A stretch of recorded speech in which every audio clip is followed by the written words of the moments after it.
Hi all. ഇന്നത്തെ ക്ലാസ്സിൽ നമ്മൾ പഠിക്കാൻ പോകുന്ന module 4 project formulation and report. അപ്പം നമ്മൾ മൊഡ്യൂൾ 3ൽ സ്റ്റെപ്സ് ഇൻ പ്രൊജക്റ്റ് മാനേജ്മെൻറ്റ് പറഞ്ഞപ്പോൾ നമ്മളതിൽ സ്റ്റെപ്സായിട്ട് പഠിച്ചിരുന്നു. Project identification, project screening, project formulation തുടങ്ങിയവ. അപ്പോൾ അതിൽ നമ്മൾ പ്രൊജക്റ്റ് ഐഡൻറ്റിഫിക്കേഷൻ എന്താണെന്ന്, അതുപോലെ തന്നെ സ്ക്രീനിങ്, പ്രൊജക്റ്റ് ഐഡിയാസ് നമ്മൾ പഠിച്ചു. അതിനുശേഷം how to protect project ideas എന്നുള്ള കാര്യം വരെയായിരുന്നു നമ്മൾ തൊട്ട് മുമ്പുള്ള ചാപ്റ്റർ പ്രൊജക്റ്റിനെ സംബന്ധിച്ച് പഠിച്ചിരുന്നത്. അപ്പം നെക്സ്റ്റ് സ്റ്റെപ്പായിട്ട് നമുക്ക് പഠിക്കാനുണ്ടായിരുന്നത് പ്രൊജക്റ്റ് ഫോർമുലേഷൻ ആയിരുന്നു. പ്രൊജക്റ്റ് ഐഡൻറ്റിഫിക്കേഷനും സ്ക്രീനിങ്ങും കഴിഞ്ഞിട്ടുള്ള അടുത്ത സ്റ്റെപ്പ് എന്ന് പറഞ്ഞാൽ പ്രൊജക്റ്റ് ഫോർമുലേഷൻ ആയിരുന്നു. അപ്പോൾ പ്രൊജക്റ്റ് ഫോർമുലേഷനെ കുറിച്ചും how to prepare a project report എന്നതിനെക്കുറിച്ചുമാണ് നമ്മൾ മൊഡ്യൂൾ 4ൽ ഡീൽ ചെയ്യാൻ പോകുന്നത്. അപ്പോൾ ആദ്യം തന്നെ ഇൻട്രൊഡക്ഷൻ ആയിട്ട് നമ്മളോട് പറഞ്ഞിരിക്കുന്നത് പ്രൊജക്റ്റ് ഫോർമുലേഷനെ സംബന്ധിച്ച് എന്താണെന്ന് പറഞ്ഞിരിക്കുന്നത്, it is A systematic arrangement and development of a project idea with an objective of arriving at an investment decision. അപ്പം നമ്മുടെ പ്രൊജക്റ്റ് ഐഡിയനെ നമുക്കൊരു കോൺക്രീറ്റ് ഫോമിലാക്കി എടുക്കുന്നതിനെയാണ് പ്രൊജക്റ്റ് ഫോർമുലേഷൻ എന്ന് പറയുന്നത്. പ്രൊജക്റ്റിൻ്റെ ഓരോ ഒബ്ജക്റ്റീവിനെയും എങ്ങനെ അറ്റൈൻ ചെയ്യാം എന്നുള്ള രീതിയിൽ പ്രൊജക്റ്റ് ഐഡിയാസിനെ മാറ്റുന്നത്. ഇനി അടുത്തതിൻ്റെ താഴെയായിട്ട് മീനിങ് ആൻഡ് ഡെഫിനേഷൻ പറഞ്ഞിട്ടുണ്ട്. പ്രൊജക്റ്റ് ഫോർമുലേഷനെ സംബന്ധിച്ചുള്ളത്, project formulation is defined as the technique by which a project idea is converted from an intuitional base to a rational base for all round benefit. അപ്പോൾ അതൊന്ന് underline ചെയ്തിട്ട് പഠിക്കണം. Project formulation എന്ന് പറഞ്ഞിട്ടുണ്ടെങ്കിൽ it is a technique by which a project idea is converted from an intuitional base to a rational base. നമ്മുടെ project idea എന്ന് പറഞ്ഞിട്ടുണ്ടെങ്കിൽ ഇൻറ്റ്യൂഷണൽ base ആയിട്ടുള്ള എന്ന് പറഞ്ഞാൽ നമ്മളതൊരു കോൺക്രീറ്റ് ഫോമിലോട്ട് മാറ്റിയിട്ടില്ല. അപ്പോൾ ഇൻറ്റ്യൂഷൻ ഒരു ഐഡിയ ആയിട്ട് നിൽക്കുന്നേ ഉള്ളൂ. അപ്പോൾ ഇങ്ങനെ ഒരു ഇൻറ്റ്യൂഷണൽ ബേസ് ആയിട്ട് നിൽക്കുന്ന പ്രൊജക്റ്റ് ഐഡിയാസിനെ ഒരു റാഷണൽ ബേസിലേക്ക് മാറ്റുന്ന ടെക്നിക്കിനെയാണ് പ്രൊജക്റ്റ് ഫോർമുലേഷൻ എന്ന് പറയുന്നത്. It is a process whereby the entrepreneur make an objective and independent assessment of various aspects of an investment proposition of a project area for determining its total impact and also its liability.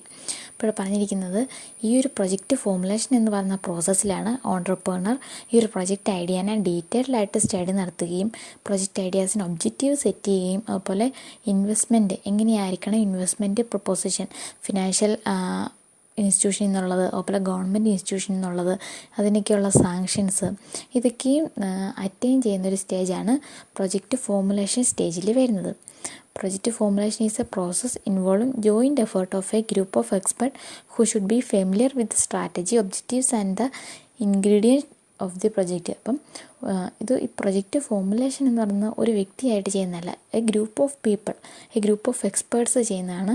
അവർക്ക് ഈ project ഐഡിയനെ സംബന്ധിച്ചും project സ്ട്രാറ്റജിനെയും ഒബ്ജക്റ്റീവിനെ സംബന്ധിച്ചും well defined ആയിട്ടുള്ള knowledge ഉണ്ടായിരിക്കും. ഇങ്ങനെയുള്ള ഒരു group of people ചെയ്യുന്ന പ്രോസസ്സാണ് പ്രൊജക്റ്റ് ഫോർമുലേഷൻ എന്ന് പറയുന്നത്. അതുപോലെ തന്നെ പറഞ്ഞിരിക്കുന്നത് the government official who deals with the project final clearance has to be treated as a part of the project team. അപ്പം ഏറ്റവും അവസാനം നമുക്ക് പ്രൊജക്റ്റിന് അപ്രൂവൽ തരുന്ന ഗവൺമെൻറ് ഒഫീഷ്യൽസ് ഉണ്ട്. അവരും കൂടി ചേർന്നിട്ടാണ് നമ്മൾക്ക് ഈ ഒരു പ്രൊജക്റ്റ് ഫോർമുലേഷൻ ടീമിനെ ഉൾക്കൊള്ളിച്ചിരിക്കുന്നത്. അപ്പോൾ പ്രൊജക്റ്റ് ഫോർമുലേഷൻ എന്ന് പറഞ്ഞിട്ടുണ്ടെങ്കിൽ അതിനെ ഡീറ്റെയിൽഡായിട്ട് സ്റ്റഡി നടത്തുകയും ഇൻറ്റ്യൂഷണൽ ബേസായിട്ട് നിൽക്കുന്ന ആ പ്രൊജക്റ്റിന് ഒരു റാഷണൽ ബേസിലോട്ട് കൊണ്ടുവരികയും അതിൻ്റെ ഒബ്ജക്റ്റീവ്സും അതുപോലെ എങ്ങനെ ഈ ഒബ്ജക്റ്റീവ് അറ്റൈൻ ചെയ്യാം എന്നുള്ള ഒരു റാഷണൽ ബേസിൽ സ്റ്റഡി നടത്തുന്നതിനെയാണ്, അല്ല ആ റാഷണൽ ബേസിസിൽ ഉള്ളൊരു പ്രോസസ്സിനെയാണ് പ്രൊജക്റ്റ് ഫോർമുലേഷൻ എന്ന് പറയുന്നത്. അടുത്ത നെക്സ്റ്റ് പേജ് പറഞ്ഞിരിക്കുന്നത് എന്താണ് ഇങ്ങനെയൊരു പ്രൊജക്റ്റ് ഫോർമുലേഷൻ്റെ പ്രാധാന്യം, സിഗ്നിഫിക്കൻസ് എന്താണെന്ന്. ഒന്നാമത് പറഞ്ഞിരിക്കുന്നത് project formulation enables the entrepreneurs to take the most effective project decision. അപ്പം ഇങ്ങനെ പ്രോപ്പറായിട്ടുള്ളൊരു പ്രൊജക്റ്റ് ഫോർമുലേഷൻ ഉണ്ടെങ്കിൽ മാത്രമാണ് കറക്റ്റായിട്ടുള്ള പ്രൊജക്റ്റ് ഡിസിഷനിലോട്ടും കറക്റ്റായിട്ടുള്ള ഒബ്ജക്റ്റീവ്സും സെറ്റ് ചെയ്യാനായിട്ട് സാധിക്കത്തുള്ളൂ. അതുകൊണ്ട് തന്നെ ഒന്നാമത്തെ പ്രാധാന്യം പറഞ്ഞിരിക്കുന്നത് പ്രൊജക്റ്റ് ഡിസിഷൻ എടുക്കാനായിട്ട് പ്രോപ്പർ പ്രൊജക്റ്റ് ഫോർമുലേഷൻ കൂടിയേ തീരുള്ളൂ. Second one, a well-formulated project is highly useful for obtaining the necessary assistance from financial institution. അടുത്തൊരു ഇമ്പോർട്ടൻ്റ് ആയിട്ടുള്ളൊരു സിഗ്നിഫിക്കൻസ് പറഞ്ഞിരിക്കുന്നത് നല്ലൊരു പ്രോപ്പറായിട്ടുള്ള ഒരു പ്രൊജക്റ്റ് ഫോർമുലേഷൻ ഉണ്ടെങ്കിൽ മാത്രമാണ് നമുക്ക് ഫിനാൻഷ്യൽ ഇൻസ്റ്റിറ്റ്യൂഷനിൽ നിന്നോ അല്ലെങ്കിൽ മറ്റ് മണി ലെൻഡിങ് ഇൻസ്റ്റിറ്റ്യൂഷനിൽ നിന്നോ ഫിനാൻഷ്യൽ അസിസ്റ്റൻസ് കിട്ടത്തുള്ളൂ. അവർ നമ്മുടെ പ്രൊജക്റ്റ് സ്റ്റഡി നടത്തുമ്പോൾ അതിനുള്ളിൽ കറക്റ്റായിട്ട് ഓരോ ആസ്പെക്റ്റിനെ കുറിച്ചും സ്റ്റഡി നമ്മൾ ചെയ്തിട്ടുണ്ടെങ്കിൽ അല്ലെങ്കിൽ ഓരോ ഇൻവെസ്റ്റ്മെൻറ്റിനെ കുറിച്ചും പറഞ്ഞിട്ടുണ്ടെങ്കിൽ മാത്രമാണ് മറ്റ് ഫിനാൻഷ്യൽ ഇൻസ്റ്റിറ്റ്യൂഷൻ നമുക്കതനുസരിച്ച് ഫിനാൻഷ്യൽ അസിസ്റ്റൻസ് ഗ്രാൻറ്റ് ചെയ്തുള്ളൂ. Then third one, in case of scarcity of resources, project formulation helps the entrepreneur to allocate the available resources among various projects based on their importance and viability. അപ്പം നമ്മൾ ഒന്നിലധികം project നമ്മൾ commit ചെയ്യുന്നുണ്ടെങ്കിൽ, ഒരു entrepreneur ഒന്നിലധികം project commit ചെയ്യുന്നുണ്ടെങ്കിൽ, in case നമ്മുടെ resources സ്കേഴ്സാണ്, നമുക്ക് ആവശ്യമുള്ള റിസോഴ്സ് സ്കേഴ്സ് ആണെങ്കിൽ ഈ പ്രൊജക്റ്റ് ഫോർമുലേഷൻ്റെ ബേസിസിൽ ഏതിനാണ് ഏറ്റവും ഇമ്പോർട്ടൻ്റ് ആയിട്ടുള്ള പ്രൊജക്റ്റ് അതിലേക്ക് കൂടുതൽ റിസോഴ്സസ് അലോക്കേറ്റ് ചെയ്യാനും ഓരോന്നിൻ്റെയും പ്രാധാന്യം അനുസരിച്ച് സ്കേഴ്സ് ആയിട്ടുള്ള റിസോഴ്സസിനെ അലോക്കേറ്റ് ചെയ്യാനായിട്ട് സഹായിക്കുന്നു. അപ്പോൾ പ്രൊജക്റ്റ് ഫോർമുലേഷൻ കറക്റ്റ് ആണെങ്കിൽ മാത്രമാണ് റിസോഴ്സ് അലോക്കേഷൻ കറക്റ്റായിട്ട് ഓണ്ടർപ്രണർക്ക് ചെയ്യാനായിട്ട് സാധിക്കത്തുള്ളൂ. Next one, it will be of great assistance in obtaining necessary government clearance and meeting the hurdles of procedure formalities. Next government point of view വരുമ്പോൾ നമുക്ക് ഗവൺമെൻറ്റിൻ്റെ അസിസ്റ്റൻസ് കിട്ടണമെങ്കിൽ അല്ലെങ്കിൽ ഗവൺമെൻറ് ക്ലിയറൻസ് കിട്ടണമെങ്കിൽ നമ്മുടെ പ്രൊജക്റ്റ് നമ്മൾ പ്രോപ്പറായിട്ട് ഫോർമുലേറ്റ് ചെയ്തിരിക്കണം. എങ്കിൽ മാത്രമാണ് നമുക്ക് ഈ പ്രൊസീജിയർ ഫോർമാലിറ്റീസ് മറികടക്കാനായിട്ട് സാധിക്കത്തുള്ളൂ. അതുമായിട്ട് ബന്ധപ്പെട്ട് അടുത്ത് പറഞ്ഞിരിക്കുന്നത് project formulation clearly point out the matters for which government sanction have to be obtained. അപ്പം പ്രൊജക്റ്റ് ഫോർമുലേഷനിൽ നോക്കിയാൽ അല്ലെങ്കിൽ ഫോർമുലേറ്റ് ചെയ്തേക്കുന്ന പ്രൊജക്റ്റ് നോക്കിയാൽ നമുക്ക് അറിയാനായിട്ട് സാധിക്കും ഏതൊക്കെ മേഖലകളിലാണ് ഗവൺമെൻറ്റിൻ്റെ സാങ്ഷൻ നമുക്ക് ആവശ്യം. നമ്മുടെ പ്രൊജക്റ്റിന് അല്ലെങ്കിൽ നമ്മുടെ ബിസിനസ്സിന് ഗവൺമെൻറ്റിൻ്റെ സാങ്ഷൻ കിട്ടേണ്ടത് ഏതൊക്കെ മേഖലകളിലാണെന്ന് പ്രൊജക്റ്റ് ഫോർമുലേഷൻ വഴി പ്രോപ്പറായിട്ട് അറിയാനായിട്ട് സാധിക്കുന്നു. ദെൻ 6 കൊണ്ട് പറഞ്ഞിരിക്കുന്നത് it also provides an independent assessment of the feasibility of obtaining these sanctions based on the existing government policies. അപ്പം അടുത്ത് പറഞ്ഞിരിക്കുന്നത് ഒന്നാമത് പറഞ്ഞു ഗവൺമെൻറ് സാങ്ഷൻ കിട്ടാൻ ഹെൽപ്പ് ചെയ്യുന്നു, രണ്ടാമത് ഏതൊക്കെ മേഖലകളിലാണ് സാങ്ഷൻ കിട്ടേണ്ടതെന്ന് മനസ്സിലാക്കുന്നു. അടുത്ത് പറഞ്ഞിരിക്കുന്നത് പ്രസൻറ്റ് ഗവൺമെൻറ് പോളിസിയുമായിട്ട് ബന്ധപ്പെട്ട് ഏതൊക്കെ മേഖലകളിൽ ഈസി ആയിട്ട് നമുക്ക് ഗവൺമെൻറ് സാങ്ഷൻ കിട്ടും, ഏതൊക്കെ മേഖലകളിൽ നമുക്ക് കുറച്ച് ടഫായിട്ടായിരിക്കും ഗവൺമെൻറ് സാങ്ഷൻ കിട്ടുന്നത്. അപ്പോൾ ഫീസിബിലിറ്റി അറിയാനായിട്ട് സാധിക്കുന്നു.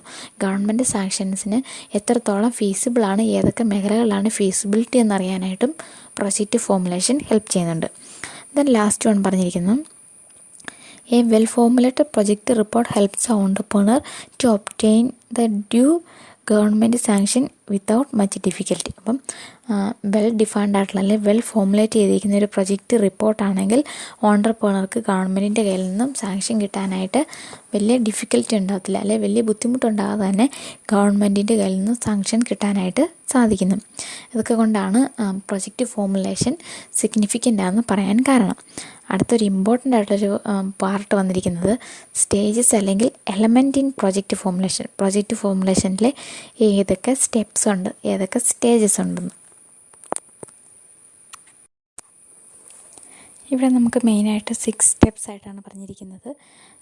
Feasibility analysis, techno economic analysis, project design and network analysis, input analysis, financial analysis, social cost benefit analysis and project appraisal. അപ്പോൾ നിങ്ങളിത് നിങ്ങളുടെ ടെക്സ്റ്റിൻ്റെ സൈഡിൽ ഇമ്പോർട്ടൻ്റ് എഴുതി വെച്ചേക്കണം. എന്തൊക്കെയാണ് നമ്മൾ കുറേ അധികം സ്റ്റെപ്സ് ഈ ഒരു സബ്ജക്റ്റിൽ പഠിക്കുന്നുണ്ട്. ഓരോ സ്റ്റെപ്പും അങ്ങോട്ടും ഇങ്ങോട്ടും മാറിപ്പോകാതെ കറക്റ്റായിട്ട് പഠിക്കുകയും ചെയ്യണം. അപ്പോൾ നമുക്ക് ഇവിടെ പറഞ്ഞിരിക്കുന്നത് പ്രൊജക്റ്റ് ഫോർമുലേഷൻ്റെ സ്റ്റെപ്സാണ് പറഞ്ഞിരിക്കുന്നത്. അപ്പോൾ പ്രൊജക്റ്റ് ഫോർമുലേഷൻ എന്താണെന്ന് കണ്ടു. ഇനി അടുത്തതിൻ്റെ സ്റ്റെപ്സായിട്ട് ഒന്നാമത്തെ പറഞ്ഞിരിക്കുന്നത് ഫീസിബിലിറ്റി അനാലിസിസ്. നെക്സ്റ്റ് പേജിൽ നോക്കാം. ഫീസിബിലിറ്റി അനാലിസിസ് എന്ന് പറഞ്ഞിട്ടുണ്ടെങ്കിൽ ഇത് തന്നെയും സാധാരണ രീതിയിൽ ബി പാർട്ടിലൊക്കെ ചോദിച്ച് കണ്ടിട്ടുള്ളതാണ് what you mean by feasibility analysis എന്നുള്ളത്. അങ്ങോട്ട് ശ്രദ്ധിച്ചിരിക്കണം. Feasibility analysis is the process of evaluating the project idea within the limitation and constraints of an entrepreneur. Underline ചെയ്തിടണം. ഫീസിബിലിറ്റി അനാലിസിസ് എന്ന് വെച്ചിട്ടുണ്ടെങ്കിൽ ഫീസിബിലിറ്റി എന്ന് വെച്ചിട്ടുണ്ടെങ്കിൽ പ്രായോഗികത, എത്രത്തോളം പ്രായോഗികതയുണ്ട് അല്ലെങ്കിൽ എത്രത്തോളം പ്രാക്ടിക്കലാണ് നമ്മുടെ പ്രൊജക്റ്റ് ഐഡിയ എന്നുള്ളതാണ് ഫീസിബിലിറ്റി അനാലിസിസ് കൊണ്ട് ഉദ്ദേശിച്ചിരിക്കുന്നത്. It is a process of evaluating the project idea within the limitation and constraints of an entrepreneur. ഇപ്പോൾ ഒരു ഓണ്ടർപ്രണറിൻ്റെ ഉള്ളിൽ നിന്നുകൊണ്ട് ഒരു ഓണ്ടർപ്രണറിൻ്റെ ലിമിറ്റേഷൻസിനും കൺസ്ട്രെയിൻസിനും ഉള്ളിൽ നിന്നുകൊണ്ട് ഒരു പ്രൊജക്റ്റ് ഐഡിയനെ ക്രിട്ടിക്കലായിട്ട് ഇവാലുവേറ്റ് ചെയ്യുന്നതിനെയാണ് ഫീസിബിലിറ്റി അനാലിസിസ് എന്ന് പറയുന്നത്. Within the constraints and limitations it is undertaken to determine whether a particular project is worth going ahead with. അപ്പം ഈ ഒരു പ്രൊജക്റ്റുമായിട്ട് നമുക്ക് മുമ്പോട്ട് പോകാമോ ഇല്ലയോ എന്ന് ഒരു ഓണ്ടർപ്രണർ അസസ് ചെയ്യുകയാണ് ഫീസിബിലിറ്റി അനാലിസിസ് വഴി ചെയ്യുന്നത്. This makes feasibility analysis an essential ingredient in the process of project formulation. It is also undertaken to evaluate the desirability of further investment in a project for development. അപ്പം നമ്മൾ കൂടുതൽ ഞാൻ പറഞ്ഞൊരു പുതിയ പ്രൊജക്റ്റിനെ സംബന്ധിച്ചാണെങ്കിൽ ഇത് ഫീസിബിൾ ആണെന്നോ, അതുപോലെ തന്നെ എക്സിസ്റ്റ് ചെയ്യുന്നൊരു പ്രൊജക്റ്റിനെ സംബന്ധിച്ചും ഫീസിബിലിറ്റി അനാലിസിസ് നടത്താറുണ്ട്. അങ്ങനെ വരുമ്പോൾ അവിടെ അനാലിസിസ് നടത്തുന്നത് നമുക്ക് എക്സിസ്റ്റ് ചെയ്യുന്ന പ്രൊജക്റ്റിൽ ഇനിയും ഫർദർ ഇൻവെസ്റ്റ്മെൻറ്റ് നടത്തുന്നതുകൊണ്ട് എന്തെങ്കിലും പ്രയോജനമുണ്ടോ, അങ്ങനെയും ഫീസിബിലിറ്റി അനാലിസിസ് വഴി നോക്കാറുണ്ട്. The feasibility report, that is the report prepared on the basis of feasibility analysis, is taken on the basis of sanctioning financial assistance by banks and other financial institutions. അപ്പം ബാങ്കുകളോ അല്ലെങ്കിൽ മറ്റ് financial ഇൻസ്റ്റിറ്റ്യൂഷൻ്റെയും അവരെത്രത്തോളം fund sanction ചെയ്യും അല്ലെങ്കിൽ എത്രത്തോളം financial assist ചെയ്യും എന്നതിനെ base ചെയ്തിട്ട് നമ്മൾ ഫീസിബിലിറ്റി അനാലിസിസ് നടത്തുന്നു, ഫീസിബിലിറ്റി റിപ്പോർട്ടും പ്രിപ്പയർ ചെയ്യുന്നു.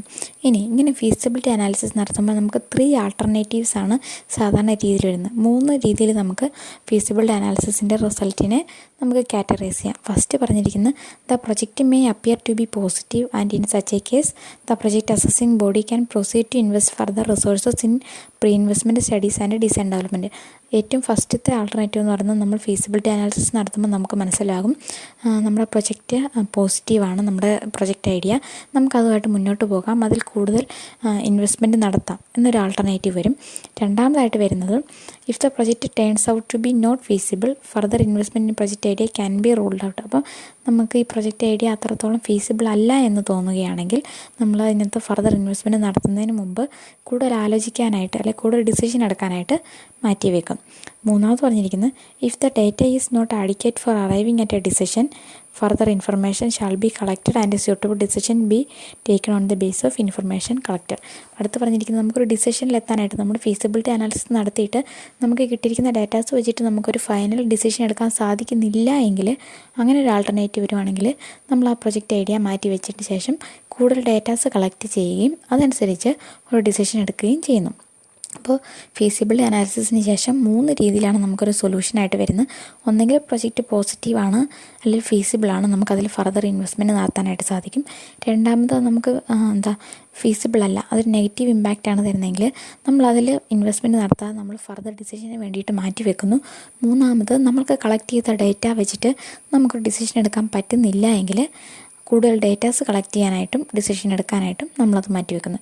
ഇങ്ങനെ 3 രീതിയിലാണ് ഫീസിബിലിറ്റി സ്റ്റഡി പോകുന്നത് അല്ലെങ്കിൽ ഫീസിബിലിറ്റി അനാലിസിസ് പോകുന്നത്. ഫീസിബിലിറ്റി അനാലിസിസിന് ശേഷം പോസിറ്റീവാണെന്ന് തോന്നുകയാണെങ്കിൽ ഫിനാൻഷ്യൽ അസിസ്റ്റൻസ് ബാങ്ക്സും ഫിനാൻഷ്യൽ ഇൻസ്റ്റിറ്റ്യൂഷനൊക്കെ തരുന്നത് വെച്ചിട്ട് നമ്മളതിനെ ബേസ് ചെയ്തിട്ട് നമ്മളൊരു ഫീസിബിലിറ്റി റിപ്പോർട്ടും പ്രിപ്പയർ ചെയ്യുന്നു. അപ്പോൾ ഒന്നാമത്തെ സ്റ്റെപ്പായിട്ട് വന്നിരിക്കുന്നത് ഫീസിബിലിറ്റി അനാലിസിസ്. രണ്ടാമത്തെ സ്റ്റെപ്പ് പറഞ്ഞിരിക്കുന്നത് techno economic analysis. Techno-economic analysis is concerned with the identification of demand potential of a project and the selection of optimal technology for achieving project objectives. അപ്പോൾ techno economic analysis എന്ന് പറഞ്ഞാൽ നമ്മൾ ഈ ഒരു പ്രൊജക്റ്റുമായിട്ട് മുമ്പോട്ട് പോവുകയാണെങ്കിൽ എത്രത്തോളം ഡിമാൻഡ് ഉണ്ടായിരിക്കും, നമ്മുടെ പ്രൊജക്റ്റിന് എത്രത്തോളം ഡിമാൻഡ് ഉണ്ടായിരിക്കും, അതുപോലെ തന്നെ നമ്മൾ ഈ പ്രൊജക്റ്റ് നമ്മൾ പ്രാക്ടിക്കലായിട്ട് ചെയ്യാനായിട്ട് നമ്മുടെ ടെക്നോളജി എത്രത്തോളം ആവശ്യമാണ്, ഒപ്റ്റിമൽ ടെക്നോളജി എത്രയാണ്, ഇങ്ങനെ അനാലിസിസ് നടത്തുന്നതാണ് ടെക്നോ എക്കണോമിക് അനാലിസിസ് എന്ന് പറയുന്നത്. This analysis produces information for the project design and also pointed whether the economy is in a position to absorb the output of the project. അപ്പം ഈ ഒരു analysis വെച്ചിട്ട് നമുക്ക് ടെക്നോളജി എത്രത്തോളം വേണമെന്നതിനെക്കുറിച്ചും അതുപോലെ തന്നെ നമ്മുടെ പ്രൊജക്റ്റിനെ അഫോർഡ് ചെയ്യാൻ പോലെ അല്ലെങ്കിൽ നമ്മുടെ പ്രൊജക്റ്റിൽ നമ്മൾ ഉണ്ടാക്കുന്ന ഔട്ട്പുട്ടിനെ സ്വീകരിക്കാൻ പോലെ നമ്മുടെ എക്കണോമി സഫിഷ്യൻ്റ് ആണോ, നമ്മുടെ രാജ്യത്തെ സാമ്പത്തിക വ്യവസ്ഥ എങ്ങനെയാണ്, നമ്മൾ ഉണ്ടാക്കാൻ പോകുന്ന പ്രോഡക്റ്റ് ആൾക്കാർക്ക് ഡിമാൻഡ് ഉണ്ടായിരിക്കുമോ ഇല്ലയോ എന്നുള്ള കാര്യങ്ങളും ടെക്നോ എക്കണോമിക് അനാലിസിസ് വഴിയാണ് മനസ്സിലാവുന്നത്. The size and technology of the project depend mainly on the demand potential. In a wider sense, technology includes methodology of or process where the technical operations are not included. An optimal size and technology help to achieve economies of scale. The techno-economic analysis consists of 2 parts. ഇപ്പോൾ പറഞ്ഞിരിക്കുന്നത് നമ്മുടെ പ്രൊജക്റ്റിൻ്റെ technology എത്രയാണ്, നമ്മുടെ large പ്രൊജക്റ്റാണോ, ഇതിനെ base ചെയ്തിട്ടാണ് നമ്മുടെ പ്രോഡക്റ്റിന് demand ഉണ്ടോ ഇല്ലയോ നമുക്ക് തീരുമാനിക്കാനായിട്ട് പറ്റത്തുള്ളൂ. അപ്പം ടെക്നോ എക്കണോമി അനാലിസിസ് എന്ന് പറഞ്ഞിട്ടുണ്ടെങ്കിൽ നമ്മുടെ ടെക്നോളജി, നമ്മളിതിനകത്ത് യൂസ് ചെയ്യുന്ന മെത്തഡോളജിയും പ്രോസസ്സും എന്താണെന്നും അതുപോലെ തന്നെ നമ്മുടെ പ്രോഡക്റ്റിനെ എക്കണോമി അഫോർഡ് ചെയ്യാൻ പോലെ കേപ്പബിൾ ആണോ എന്നുള്ളത്, ഈ 2 കാര്യങ്ങളാണ് ടെക്നോ എക്കണോമിക് അനാലിസിസിൽ കൺസിഡർ ചെയ്യുന്നത്. അപ്പോൾ അതിൻ്റെ 2 പാർട്ടായിട്ട് പറഞ്ഞിരിക്കുന്നത് determination of maximum feasible project output and selection of optimal strategy to match this output. അപ്പം ഏറ്റവും ഫീസിബിളായിട്ടുള്ള ഔട്ട്പുട്ട് ഉണ്ടാക്കുക എന്നുള്ളതും, അല്ലെങ്കിൽ എത്രത്തോളം ഔട്ട്പുട്ടാണ് എക്കണോമിയിൽ ഫീസിബിൾ എന്ന് നോക്കുന്നു, അതിന് ഏത് സ്ട്രാറ്റജിയാണ് യൂസ് ചെയ്യേണ്ടത്. ഈ 2 കാര്യങ്ങൾ നമ്മൾ എക്കണോമി അനാലിസിസ് നടത്തുന്ന വഴി നമുക്ക് മനസ്സിലാകും. ഓക്കെ, ഈ 3ാമത്തെ സ്റ്റെപ്പ് പറഞ്ഞിരിക്കുന്നത് project design and network analysis. Project design and network analysis എന്ന് പറഞ്ഞിട്ടുണ്ടെങ്കിൽ നമ്മുടെ പ്രൊജക്റ്റിന് നമ്മളൊരു ടൈം സ്കെഡ്യൂൾ ഉണ്ടാക്കുക. ആ ഒരു സ്റ്റെപ്പാണ് ഇവിടെ വന്ന് പറഞ്ഞിരിക്കുന്നത്. The primary concern of project design and network analysis is the development of A detailed work plan of the project and it's time profile. അപ്പോൾ ഈ ഒരു നെറ്റ്വർക്ക് അനാലിസിസ് അല്ലെങ്കിൽ പ്രൊജക്റ്റ് ഡിസൈൻ്റെ 1ാമത്തെ കൺസേൺ എന്ന് പറയുന്നത് ഒരു ഡീറ്റെയിൽഡ് വർക്ക് പ്ലാനും ടൈം സ്കെഡ്യൂളും ഉണ്ടാക്കുക എന്നുള്ളതാണ്. നമ്മുടെ പ്രൊജക്റ്റ് എപ്പോൾ ചെയ്യണം, ഏതൊക്കെ ആക്ഷൻ എപ്പോൾ ചെയ്യണം, ഏതൊക്കെ റിസോഴ്സസ് എങ്ങനെയൊക്കെ നമ്മൾ യൂസ് ചെയ്യണം, ഇങ്ങനെയുള്ള കാര്യങ്ങളാണ് നെറ്റ്വർക്ക് അനാലിസിസിനുള്ളിൽ വരുന്നത്. This plan is presented in the form of A network diagram. അപ്പോൾ ഇതൊരു നെറ്റ്വർക്ക് ഡയഗ്രാമിൻ്റെ ബേസിലാണെന്ന് പറഞ്ഞാൽ ഒരു ആക്ടിവിറ്റി കംപ്ലീറ്റ് ചെയ്തിട്ട് നമ്മൾ നെക്സ്റ്റ് ആക്ടിവിറ്റിയിലോട്ട് കിടക്കുന്നു, അതിനുശേഷം നെക്സ്റ്റ് ആക്ടിവിറ്റിയിലോട്ട് കിടക്കുന്നു. ഇങ്ങനെയൊരു ഡയഗ്രാം ഫോമിലാണ് നെറ്റ്വർക്ക് അനാലിസിസ് പോകുന്നത്. Network analysis is carried out to identify the optimal course of action so as to execute the project within the time and resource constraint. അപ്പം ഏറ്റവും ഒപ്റ്റിമൽ കോഴ്സ് ഓഫ് ആക്ഷൻ എന്ന് പറഞ്ഞാൽ നമ്മുടെ കയ്യിലുള്ള ഏറ്റവും short ടൈമിനുള്ളിൽ ഏറ്റവും minimum resources വെച്ചിട്ട് നമുക്ക് ഒരു ആക്ടിവിറ്റി എങ്ങനെ കംപ്ലീറ്റ് ചെയ്യാം, അതാണ് നെറ്റ്വർക്ക് അനാലിസിസിനുള്ളിൽ വരുന്നത്. Within the resources and within the time. This project design and network analysis help the entrepreneur to identification and quantification of project input. അപ്പം ഈ ഒരു സ്റ്റെപ്പിൽ project design and network analysis എന്ന് വരുന്നത് നമ്മുടെ പ്രൊജക്റ്റിനെ ശരിക്കും ക്വാണ്ടിഫൈ ചെയ്യുകയാണ്. എത്ര ടൈം എടുക്കും നമ്മുടെ പ്രൊജക്റ്റ് പ്രാബല്യത്തിൽ വരാനെന്നുള്ളതും, ഓരോ ആക്ടിവിറ്റി എത്ര ടൈമിനുള്ളിൽ ചെയ്ത് തീർക്കാം, അതിനൊക്കെ എത്രത്തോളം റിസോഴ്സസ് ആവശ്യമാണ്, ഇങ്ങനെ പ്രൊജക്റ്റിനെ ടോട്ടൽ ക്വാണ്ടിഫൈ ചെയ്യുന്നതാണ് project design and network analysis എന്ന സ്റ്റെപ്പിൽ വരുന്നത്. This is essential for the financial and cost benefit analysis of the project. അപ്പം ഫിനാൻഷ്യൽ അനാലിസിസിനും അതുപോലെ കോസ്റ്റ് ബെനിഫിറ്റ് അനാലിസിസിനും നമുക്ക് പ്രൊജക്റ്റ് ഡിസൈനും നെറ്റ്വർക്ക് അനാലിസിസും കൂടിയേ തരുള്ളൂ. ആ 2 സ്റ്റെപ്പ്, കോസ്റ്റ് ബെനിഫിറ്റും അതുപോലെ ഫിനാൻഷ്യൽ അനാലിസിസ് നമുക്ക് വരുന്നുണ്ട്. അപ്പോൾ ഈ ഒരു 3rd സ്റ്റെപ്പ് എന്ന് പറയുന്നത് ടൈം സ്കെഡ്യൂളും അതുപോലെ തന്നെ റിസോഴ്സസ്, എത്രത്തോളം റിസോഴ്സ് വേണമെന്നുള്ളതും ക്വാണ്ടിഫൈ ചെയ്യുകയാണ് ചെയ്യുന്നത്. ദെൻ 4th സ്റ്റെപ്പ് എന്ന് പറഞ്ഞിരിക്കുന്നത് input analysis.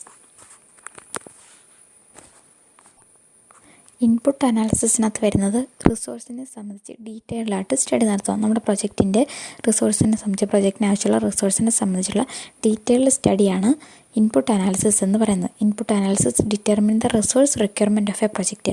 It is concerned with the identification, quantification and evaluation of the project input. അപ്പം ഒരു പ്രൊജക്റ്റ് സക്സസ്ഫുള്ളായിട്ട് ചെയ്യാൻ ആവശ്യമുള്ള ഇൻപുട്ടിനെ ഐഡൻറ്റിഫൈ ചെയ്യുന്നു, ക്വാണ്ടിഫൈ ചെയ്യുന്നു, എത്രത്തോളം അളവ് വേണം, അതുപോലെ തന്നെ ഇവാലുവേറ്റ് ചെയ്യുന്നു, ഏതൊക്കെ ടൈപ്പ് ഇൻപുട്ട് ആവശ്യമുണ്ട്, അതാണ് നമ്മുടെ ഇൻപുട്ട് അനാലിസിസിനകത്ത് വരുന്നത്.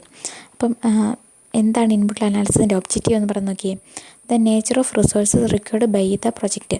ഒരു പ്രൊജക്റ്റിന് അല്ലെങ്കിൽ ഒരു ബിസിനസ്സിന് ആവശ്യമുള്ള റിസോഴ്സസിൻ്റെ nature. The quantity of resources required, എത്രത്തോളം അളവിൽ വേണം.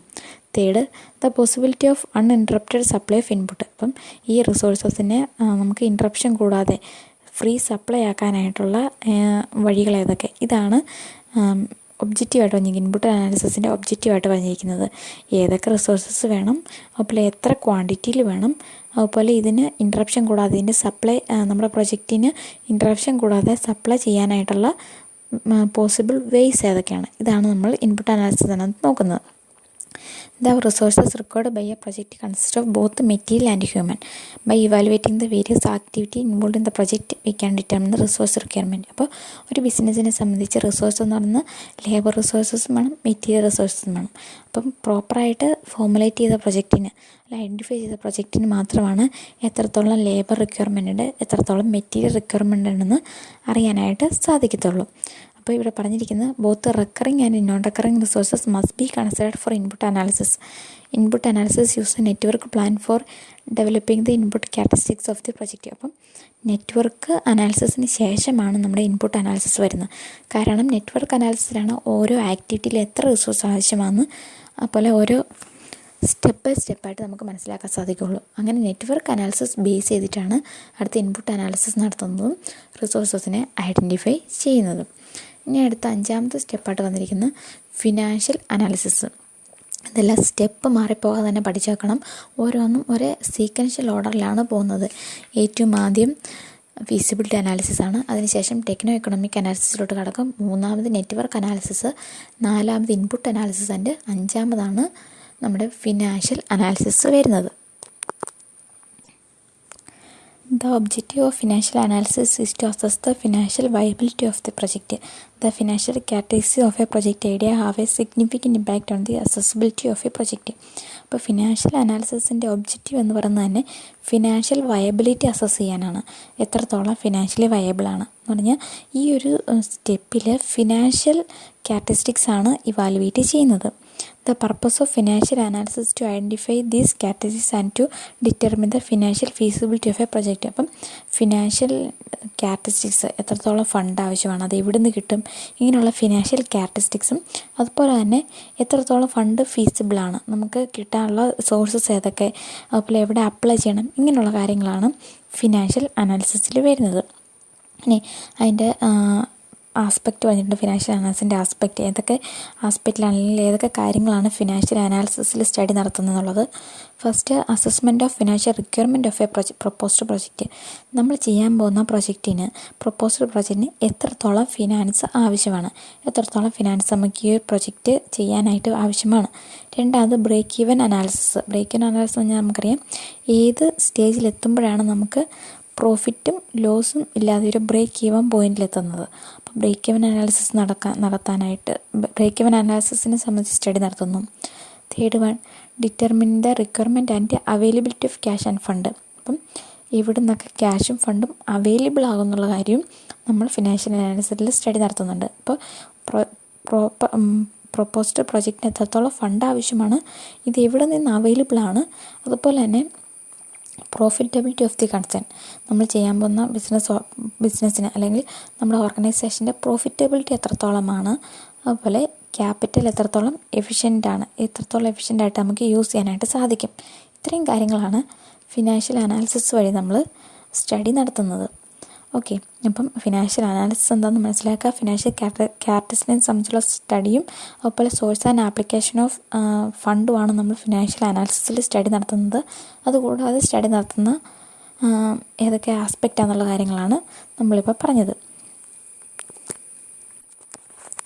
പിന്നെ പറഞ്ഞിരിക്കുന്നത് due to the long time nature of the investment decision due care and foresight must be used in developing financial forecast of a project. അപ്പം നമ്മൾ ഈ ഒരു ഫിനാൻഷ്യൽ അനാലിസിസ് നടത്തുന്നത് പ്രസൻറ്റ് ടൈമിലോട്ട് മാത്രമല്ല, നമ്മുടെ ടോട്ടൽ പ്രൊജക്റ്റിനെ അഫക്റ്റ് ചെയ്യുന്നതാണ് ഫിനാൻഷ്യൽ അനാലിസിസ് എന്ന് പറയുന്നത്.